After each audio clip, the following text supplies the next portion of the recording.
तो ये हुई छायावादी युग की पृष्ठभूमि, परिस्थितियां, राजनीतिक, सामाजिक, सांस्कृतिक परिस्थितियां, और उसके उपरांत छायावाद की प्रमुख प्रवृत्तियां। अब हम इस काल के सबसे प्रधान कवि जयशंकर प्रसाद जी, जिन्होंने छायावाद का आरंभ किया और जिनकी मृत्यु के साथ छायावाद का पतन हुआ, उन पर आज हम चर्चा करने का प्रयास करेंगे।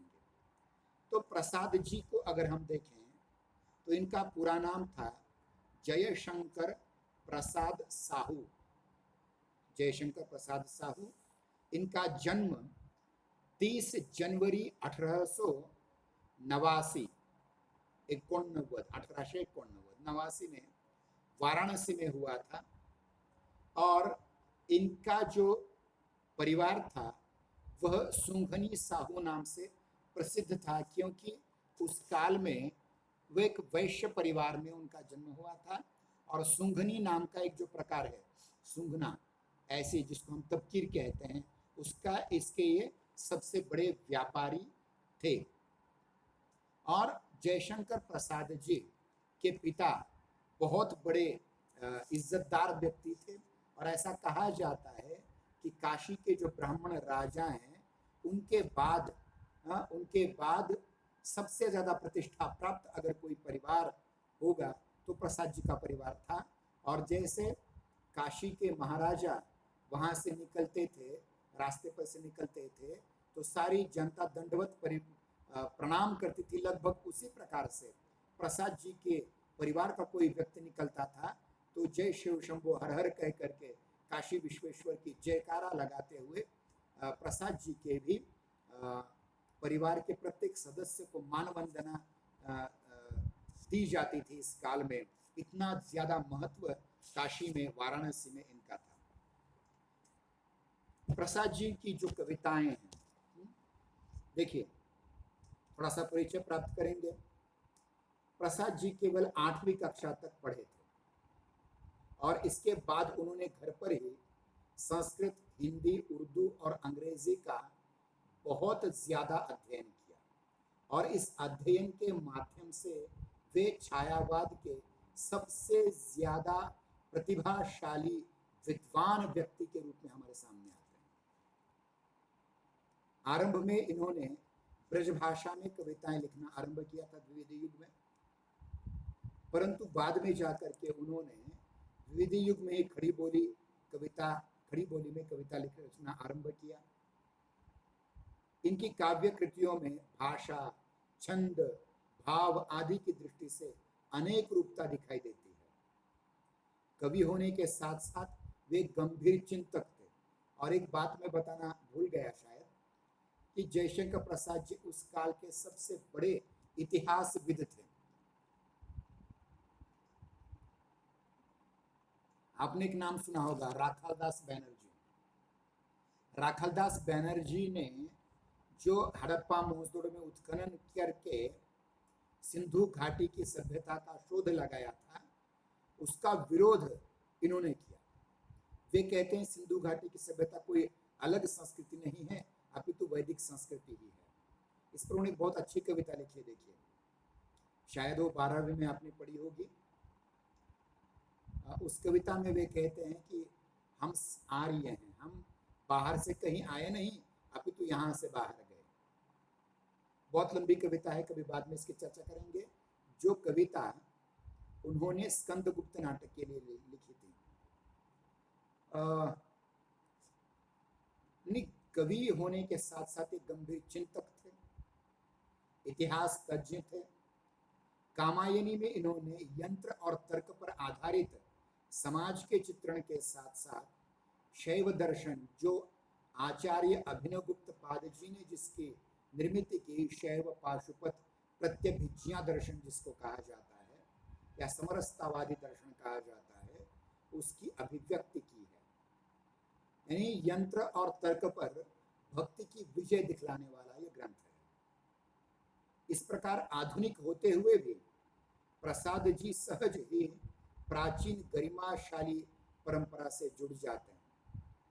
उन्होंने जो रचनाएं की उनमें उनका एक चंपू काव्य है। चंपू काव्य मतलब गद्य पद्य मिश्रित काव्य, जो उन्होंने 1909 में लिखा, जिसका नाम है उर्वशी। ये उनका पहला काव्य है।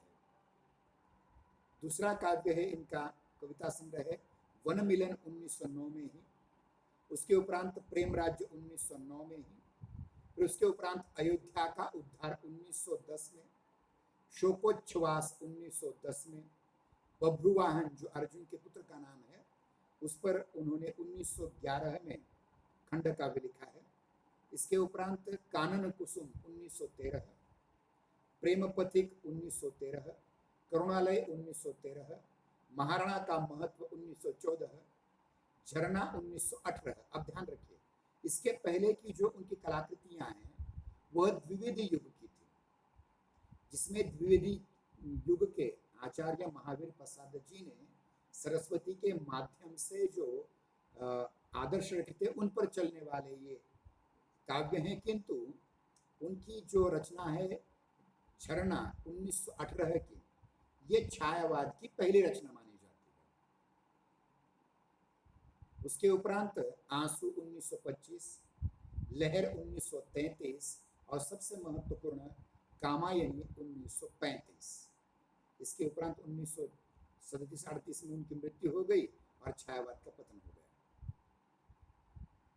प्रेम पथिक नाम की जो रचना है उसकी रचना पहले ब्रज भाषा में की थी और बाद में उन्होंने इसी रचना को खड़ी बोली में रूपांतरित भी किया।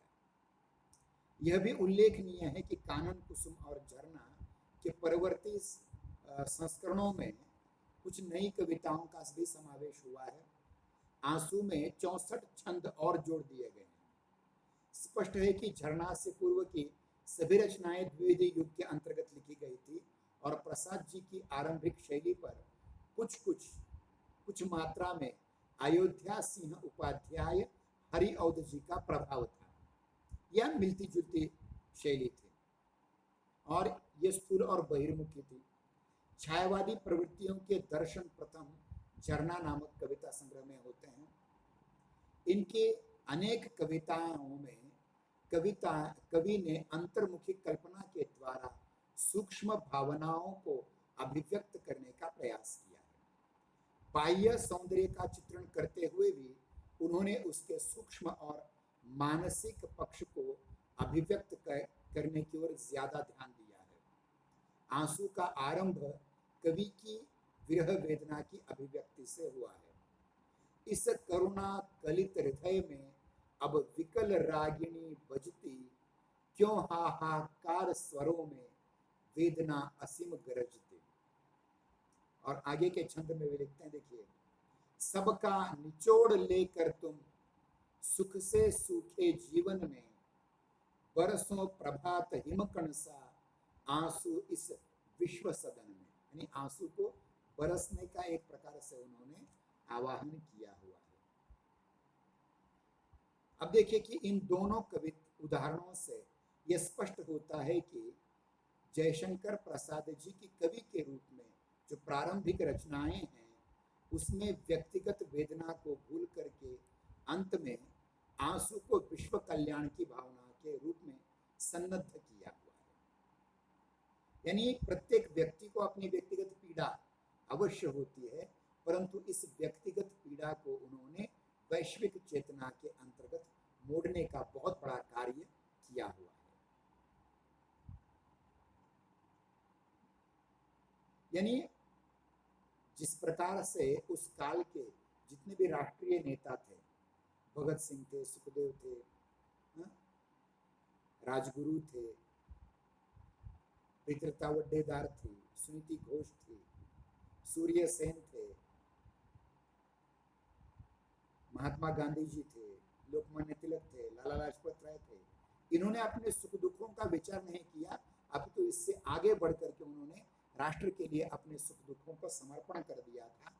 ठीक उसी प्रकार से इस काल के कवि जयशंकर प्रसाद जी ने भी अपनी व्यक्तिगत वेदना को सामाजिक और राष्ट्रीय वेदना में परिवर्तित करके राष्ट्र के लिए, समाज के लिए, देश के लिए कर कुछ गुजरने का प्रयास किया था।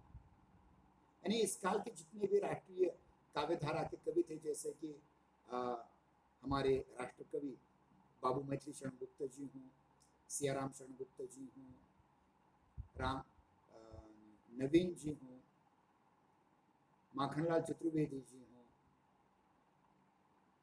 या झांसी की रानी कविता लिखने वाली सुभद्रा कुमारी चौहान हो, उसी प्रकार से प्रसाद जी भी देश प्रेम की भावना से ओतप्रोत थे। उन्होंने अपनी व्यक्तिगत सुख दुख की भावनाओं को देश की सुख दुख की भावना तक खींचकर वो महानतम स्तर तक चले गए थे। यानी केवल देश ही नहीं अपितु अंत में विश्व कल्याण की बात भी वो करते हैं। आंसू काव्य की आध्यात्मिक और अंतिम मनोभूमि पर इसमें व्यवधान अवश्य दिखाई देते हैं। रामचंद्र शुक्ल कहते हैं, कहने का तात्पर्य है कि वेदना की कोई एक निर्दिष्ट भूमि न होने से सारी पुस्तक का कोई एक समन्वित प्रभाव निष्पन्न नहीं होता। इस प्रकार से उन्होंने एक आक्षेप लिया हुआ है। परंतु देखिए, पहली जो रचनाएं होती हैं उसमें कुछ कमियां जरूर होती हैं, लेकिन यही आंसू, झरना आंसू, लहर की कविताएं बाद में जाकर के कामायनी जैसे महाकाव्य में कैसे तब्दील हो गई, ये देखना भी बहुत जरूरी है। कवि ने अतीत जीवन मतलब भूतकाल के जीवन के अनुभूतियों को स्मृति के माध्यम से दर्द भरी अभिव्यक्ति दी है। यही कारण है कि आंसू की भावभूमि स्थायी नहीं अपितु विकसनशील है। उसमें कवि का जो अतीत है, जो भूतकाल है, जो स्मृति पथ पर छा जाता है, ही वही उसका वर्तमान भी संयुक्त होता है। इसलिए अंत तक आते आते कवि अपने व्यक्तिगत जीवन में नैराश्य और अवसाद अनुभूत करते हैं, परंतु उससे ऊपर उठ करके अपनी वेदना को अपनी करुणा के रूप में विश्व प्रेम के रूप में स्थापित कर देते हैं, रूपांतरित कर देते हैं। इसका कारण स्पष्ट है। छायावादी काव्य निराशावादी काव्य नहीं है, अपितु वह आशावादी काव्य है, सकारात्मक काव्य है, विधायक काव्य है। इसमें दुख जरूर है, लेकिन दुख से ऊपर उठ करके समर्पण की भावना से विश्व के प्रति एक प्रकार से बलिदान करने की भावना भी हमें यहाँ दिखाई देती है। आंसू के बाद अगर हम देखें तो लहर नाम का जो उनका कविता संग्रह है, इसमें भी गीतों में प्रकृति के सौंदर्य का वर्णन है, कहीं कहीं प्रणय के भी तीव्र अनुभूति होती है और कहीं करुणा की भी, और कहीं कहीं रहस्यवादी संकेत भी दिखाई देते हैं। उदाहरण के रूप में देखा जाए तो शेर सिंह का शस्त्र समर्पण, पेशवा के प्रतिध्वनि और प्रलय की छाया में कवि ने मुक्त छंद में ऐतिहासिक प्रसंगों का शक्तिशाली और मार्मिक चित्रण किया है, जिसमें देशभक्ति का भाव ठोस ठोस के भरा है, कूट कूट के भरा है। कल्पना की मनोरमता, भावुकता और भाषा शैली में प्रौढ़ता इस काल के इस महान कवि में अवश्य देखी जा सकती है। कामायनी इनकी अंतिम कलाकृति है। यह 18 सर्गों की महत्वपूर्ण कलाकृति है, जिसके कथानक का आधार प्राग ऐतिहासिक काल है, जिसको हम पहला हिम प्रलय कहा जा सकता है, वहां का है।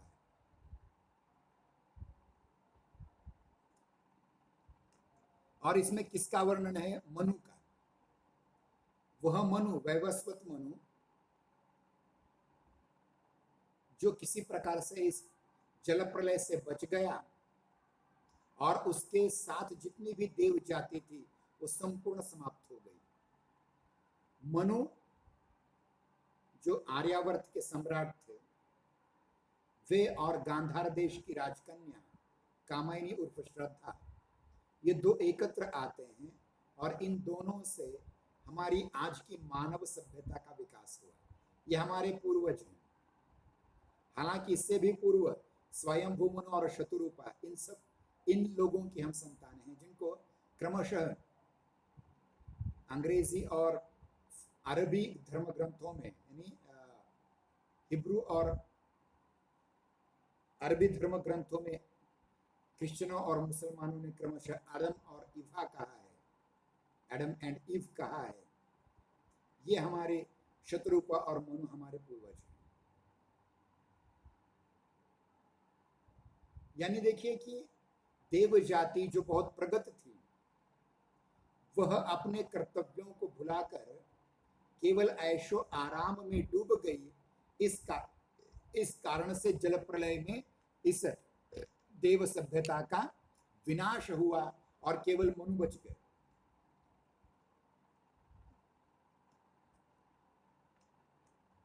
बाद में आगे चल करके मानवता का विकास होता है। यह कथानक बहुत ही संक्षिप्त है, लेकिन कवि ने इसमें जीवन के अनेक पक्षों का समन्वय करके मानव जीवन के लिए व्यापक आदर्श व्यवस्था की स्थापना का प्रयास किया है। कामायनी के एक संदर्भ में मनु और श्रद्धा के व्यक्तिगत जीवन और प्रणय का भी वर्णन किया है। और एक तीसरी यहाँ आ जाती है इड़ा के चरित्र का भी अंश इससे संबंधित है, और मनु और श्रद्धा के पुत्र मानव का, जिसको आगे चल करके देखिए इक्ष्वाकु कहा गया, उसका भी वर्णन है। प्रसाद जी ने इन चरित्रों के अलावा किलात और आकुली नाम के असुरों का भी वर्णन किया हुआ है, और सबसे महत्वपूर्ण शिव जी का वर्णन किया हुआ है, क्योंकि यह संपूर्ण कामायनी जो महाकाव्य है वह शैव पाशुपत प्रत्यभिज्ञा दर्शन पर आधारित है, जिसमें अंत में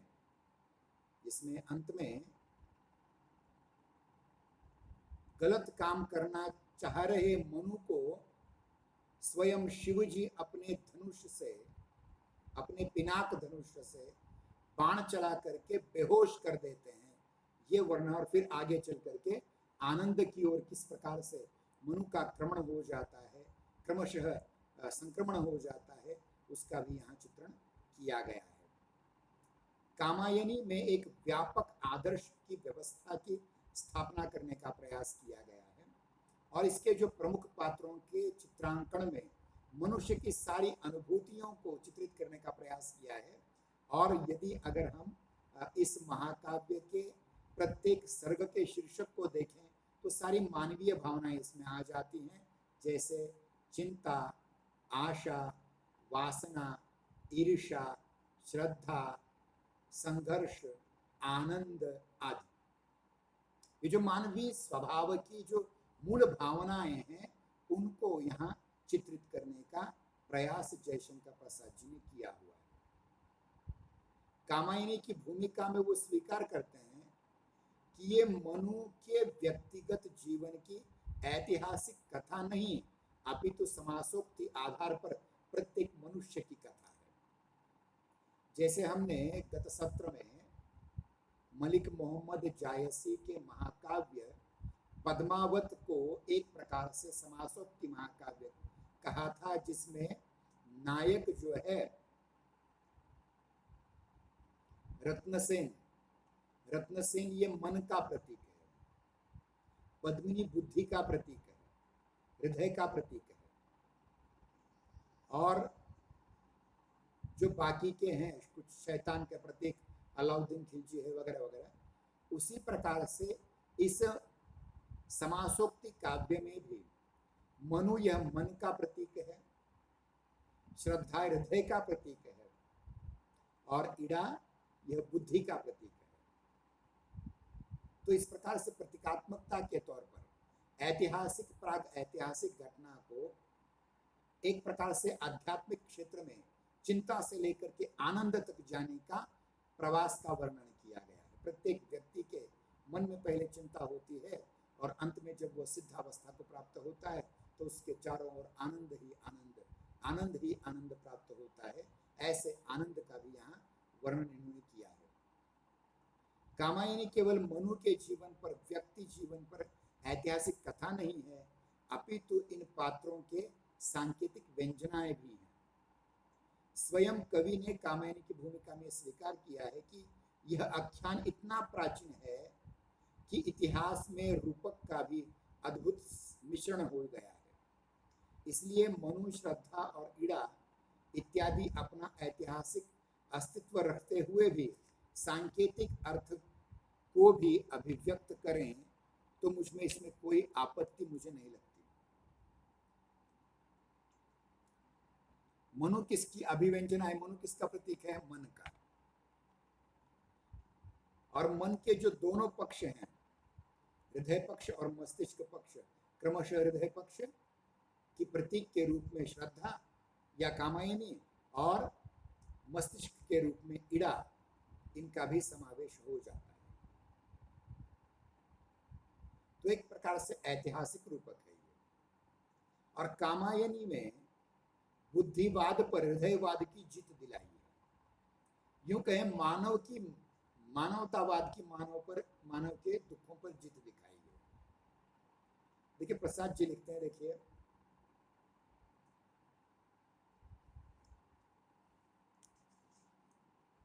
शक्ति के विद्युत कण जब विकल बिखरे हो निरुपाय, करे उनका समन्वय समस्त विजयिनी मानवता हो जाए। कुछ आलोचकों ने कामायनी को मानवतावाद का महाकाव्य या मानवता का महाकाव्य कहा है। बहुत ही महत्वपूर्ण महाकाव्य है ये। ध्यान रहे, प्रसाद जी के झरना, आंसू, लहर और कामायनी, ये 4 ग्रंथ अत्यंत महत्वपूर्ण है इस दृष्टि से। एक बात और, प्रसाद जी केवल कवि नहीं थे, वे प्रतिष्ठित नाटककार थे, उपन्यासकार थे, कहानीकार थे, निबंधकार थे। जब हम नाटकों का भाग पढ़ेंगे उस समय हम प्रसाद जी के नाटकों पर भी चर्चा अवश्य करेंगे, प्रसाद जी के नाटककार रूप पर भी अवश्य चर्चा करेंगे। अब इसके उपरांत हम देखें प्रसाद जी की मृत्यु कब हुई थी।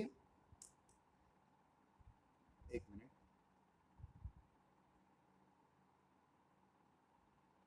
प्रसाद जी की मृत्यु काशी में ही हुई थी।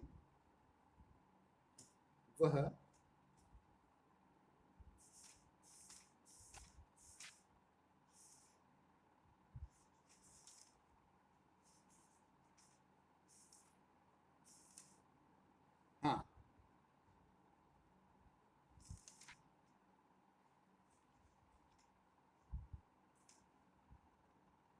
1937 में प्रसाद जी की मृत्यु काशी में ही हुई थी। देखिए प्रसाद जी का जन्म 10 जनवरी 1889 का है वाराणसी में, और उनकी मृत्यु 15 नवंबर 1937 है। और ध्यान रहे, प्रसाद जी की मृत्यु के साथ ही छायावाद का ये जो युग है लगभग 20 वर्षों का है वो समाप्त हुआ। बाकी के जो कवि हैं, सूर्यकांत त्रिपाठी निराला, उनके उपरांत सुमित्रानंदन पंत, इन दोनों ने छायावाद को छोड़कर के अन्य वादों में, प्रगतिवाद, प्रयोगवाद, अन्य वादों में लिखने का प्रयास किया, परंतु प्रसाद जी ने छायावाद को छोड़कर के अन्य किसी वाद पर नहीं लिखा। एक और महत्वपूर्ण बात, इस काल की चौथी कवयित्री जो है महादेवी वर्मा, उसने भी कभी भी छायावाद का साथ नहीं छोड़ा। उन्होंने जयशंकर प्रसाद जी का अनुकरण किया, पंत और निराला जी का अनुकरण न करते हुए बिल्कुल उन्होंने नहीं किया, और प्रगतिवाद में कोई योगदान नहीं किया है। ये बहुत ही महत्वपूर्ण बात है। प्रसाद जी के बारे में और 2-3 बातें मैं आपके सम्मुख रखने की कोशिश करता हूँ। वह यह है कि प्रसाद जी की कविताओं की जो विशेषताएं हैं उनमें सबसे पहला वाद आता है नियतिवाद या आनंदवाद। यानी शैव दर्शन 36 तत्वों का है, उनमें से 11वां तत्व नियति है। नियति एक प्रबल शक्ति है, आप कितना भी कष्ट कीजिए, आखिर जो आपकी नियति में होता है वही घटता है। नियति का जो अखंड शासन संसार पर है और इसी से दुनिया के सारे क्रियाकलाप चल रहे हैं। वे लिखते हैं, नियति चलाती कर्म चक्र यह। आगे देखा जाए तो मानव बहुत अहंकारी है, थोड़ा भी कार्य किया तो उसे लगता है कि मैंने बहुत कुछ किया, उसके पास थोड़ी भी विनम्रता नहीं होती।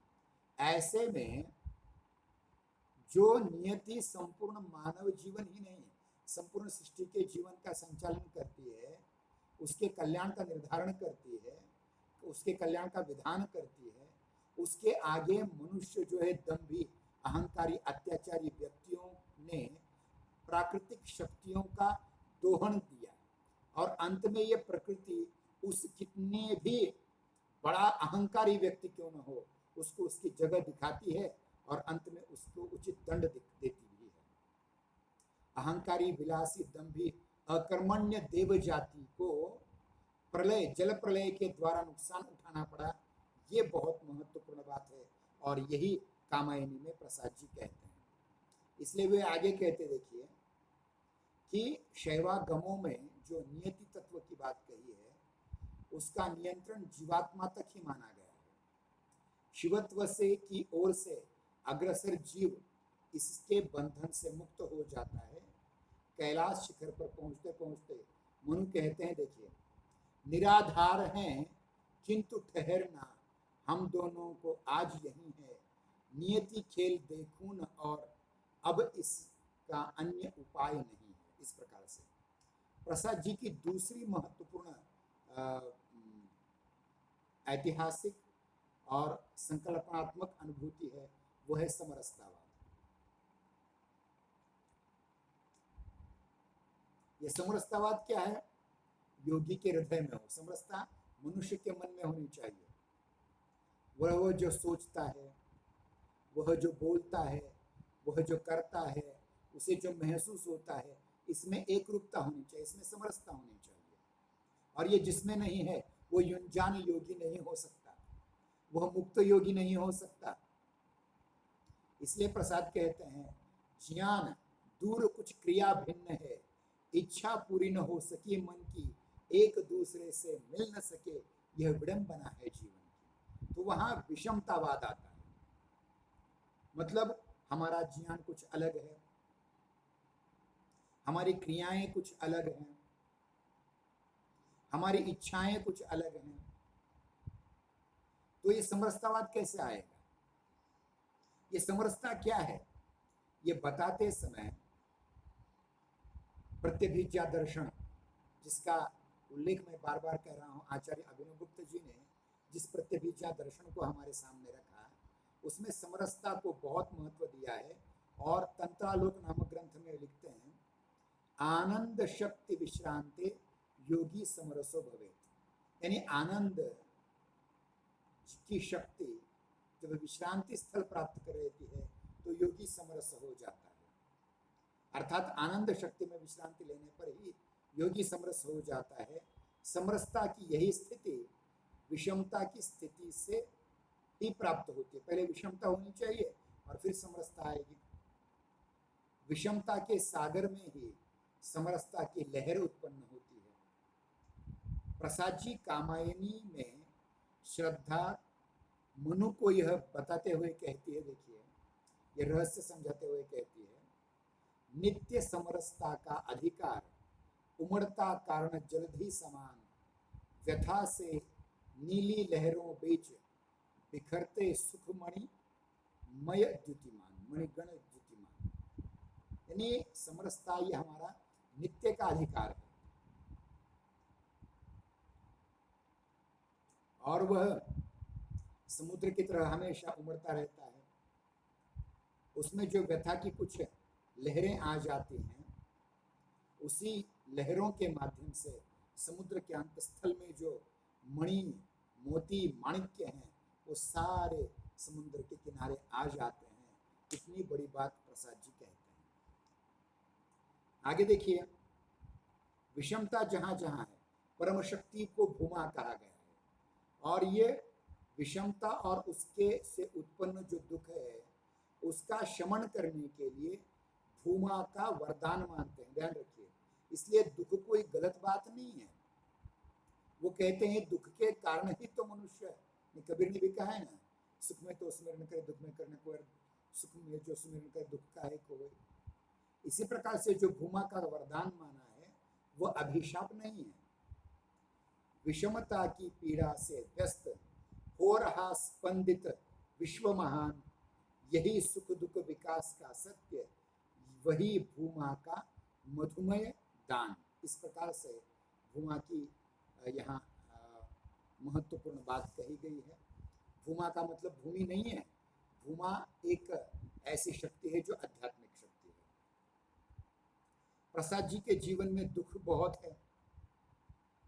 दुख की पिछली रजनी बीच विकसता सुख का नवल प्रभाव, यानी रात भर के अंधेरे में, रात भर के दुख के अंधेरे में सुख का प्रभात हो ही जाता है अगले दिन, इसलिए निराश नहीं होना है, इस प्रकार वे कहते हैं। और ये दुख या अभिशाप नहीं है, अपितु परमात्मा का रहस्यमय वरदान है। कवि लिखते हैं, जिसे तुम समझा हो अभिशाप, जगत की ज्वालाओं का मूल, ईश का वह वरदान, रहस्य वरदान, अभी मत कभी मत जाओ इसको भूल, यानी भूलना मत, क्योंकि यही आनंद जो है वह आपको परमात्मा के द्वारा रहस्य पूर्वक वरदान है। तो इस प्रकार से हम देखते हैं कि नियतिवाद और समरसतावाद की बात की। अगला वाद है आनंदवाद। ध्यान दें, जो हमारा शैव दर्शन है वह सच्चिदानंद है, ईश्वर को आनंद स्वरूप मानने वाला दर्शन है।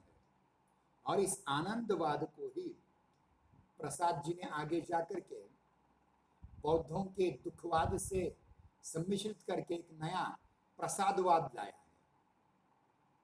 यानी समरसतावाद के बाद प्रसाद जी ने जिस दर्शन को अपनाया है वह है प्रसादवाद, जो शैव आनंदवाद और बौद्ध दुखवाद दोनों का सम्मिश्रण है। अब देखिए, यहाँ तैत्तरीयोपनिषद का जो मूल मंत्र है उसको लेकर के आनंदवाद वहां है मूलतः, तैत्तरीयोपनिषद में, बाद में वेदांत और फिर अलग अलग वादों में। तैत्तरीयोपनिषद में यह बताया गया है कि आनंद ही ब्रह्म है, आनंद से ही सब प्राणी उत्पन्न होते हैं और उत्पन्न होकर के आनंद में ही जीते हैं, तथा इस लोक से प्रस्थान करते समय भी आनंद में ही प्रविष्ट हो जाते हैं। ये बिल्कुल गौतम बुद्ध के दुखवाद का प्रतिरूप है। और प्रसाद जी ने इस आनंदवाद को बौद्ध के दुखवाद से मिला करके एक नया प्रसादवाद निर्माण किया। यानी देखिए कि जो व्यक्ति सर्वप्रथम कर्मशील बनना चाहिए उसको अंततः व्यक्ति में कर्मों का ही भोग करता है। वो कहता है, कर्म का भोग, भोग का कर्म, यही जड़ का चेतन आनंद है। देखिए, आप लड्डू खाते हैं, आप इमरती खाते हैं, आप जलेबी खाते हैं, ये जड़ पदार्थ हैं, लेकिन इन जड़ पदार्थों का भोग लेते समय जो आनंद प्राप्त होता है वो चेतन आनंद है।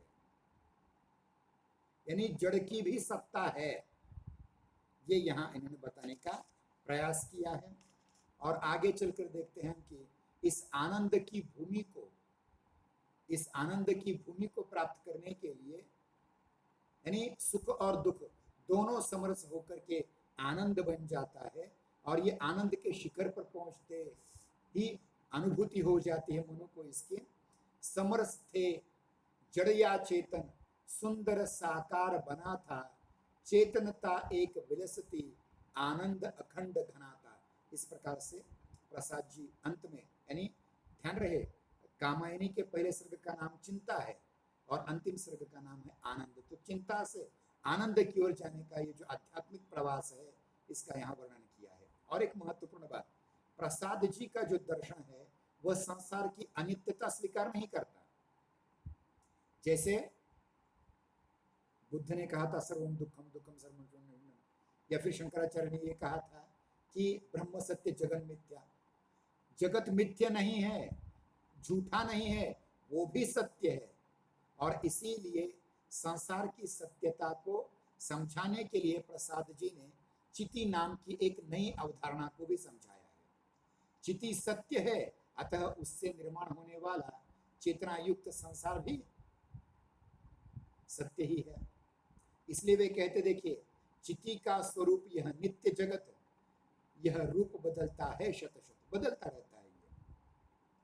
और प्रसाद के अनुसार चिति के बाद की अवस्था है महाचिति, और महाचिति अपनी इच्छा के अंतर्गत ही विश्व का निर्माण करने का, विश्व का उन्मेष करने का अधिकार रखती है। शैव दर्शन में इसे कहा गया, देखिए, चिति ही स्वतंत्रा विश्व सिद्धि हेतु स्वेच्छया स्वभित्तो विश्वम उन्मीलयति, इस विश्व को निर्माण करती है और इस विश्व का नाश करती है, वह महाचिति है।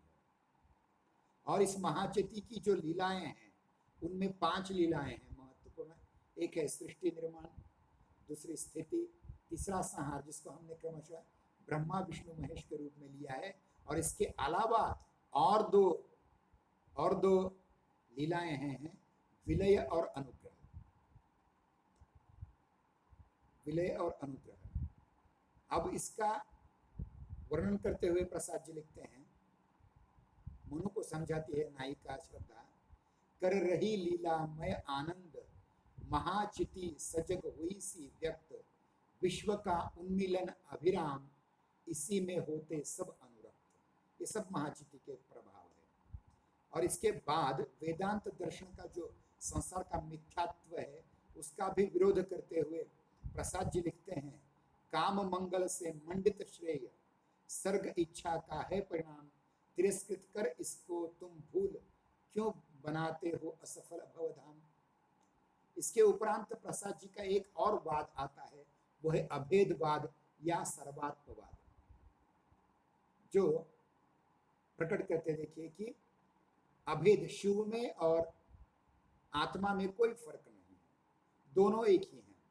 शिवोहम शिवोहम अहम इंद्रो न पराजिज्ञे तत्वहम, ये सारी जो क्रियाएं हैं, मैं स्वयं, मेरी आत्मा जो है वह परमात्मा की तरह ही शुद्ध बुद्ध मुक्त है। केवल किसी कारणों की वजह से ये शरीर धारण करना पड़ता है और अंत में ये जो मेरी आत्मा है वो परमात्मा में मिल जाती है। जो अभेदवाद है उसको भी प्रकट किया है, जिसको सर्वात्मवाद भी कहा है, सर्वात्मवाद भी कहा है। अब देखिए वो कहते हैं अंत में, एक तत्व ही की प्रबलता कहो उसे जड़ या चेतन। देखिए इस पर कबीर का भी प्रभाव हमें दिखाई देता है। कबीर का जो अद्वैतवाद है ना, उसका प्रभाव, कबीर का एक दोहा मैंने आपको समझाया था 5वें सत्र में, वो इस प्रकार का था कि जल में कुंभ है, कुंभ में जल है, बाहर भीतरी पानी, फूटा कुंभ जल जल ही समाना, यह तत्व कहो जियानी। ये अद्वैतवाद है, अभेदवाद है। मतलब ये जो कुंभ है मतलब हमारा शरीर है, हमारे में जो आत्मा तत्व है वह इस शरीर के छूटने के बाद उसी परमात्मा तत्व में मिल जाती है। इसी बात को यहाँ उन्होंने प्रकट करने का प्रयास किया है। एक और महत्वपूर्ण बात, प्रसाद जी की सांस्कृतिक दृष्टि बहुत महत्वपूर्ण है, और भारतीय संस्कृति के जो मूल तत्व हैं जिनमें आध्यात्मिकता, समन्वयशीलता, विश्वबंधुत्व, कर्मण्यता, साहस, नैतिकता, संयम, त्याग, बलिदान, देशभक्ति, राष्ट्रीयता, ये हमारे भारतीय संस्कृति के मूल तत्व हैं। इनको भी कामायनी और अन्य काव्य ग्रंथों में प्रसाद जी ने उकेरने की कोशिश की है। जैसे आध्यात्मिकता की बात अगर हम कहें, विश्व बंधुत्व की समरसता की बात कहें, समन्वयवाद की बात कहें, तो देखिए श्रद्धा मनु से कहती है कामायनी में, देखो औरों को हंसते देखो मनु, हंसो और सुख पाओ, अपने सुख को विस्तृत करके सबको सुखी बनाओ। यह है हमारा सर्वात्मवाद, यह है हमारा विश्व बंधुत्ववाद, यह है हमारा समरसतावाद, यह हमारा समन्वय, यह हमारी आध्यात्मिकता, जो दुनिया में आपको कहीं नहीं मिलेगी।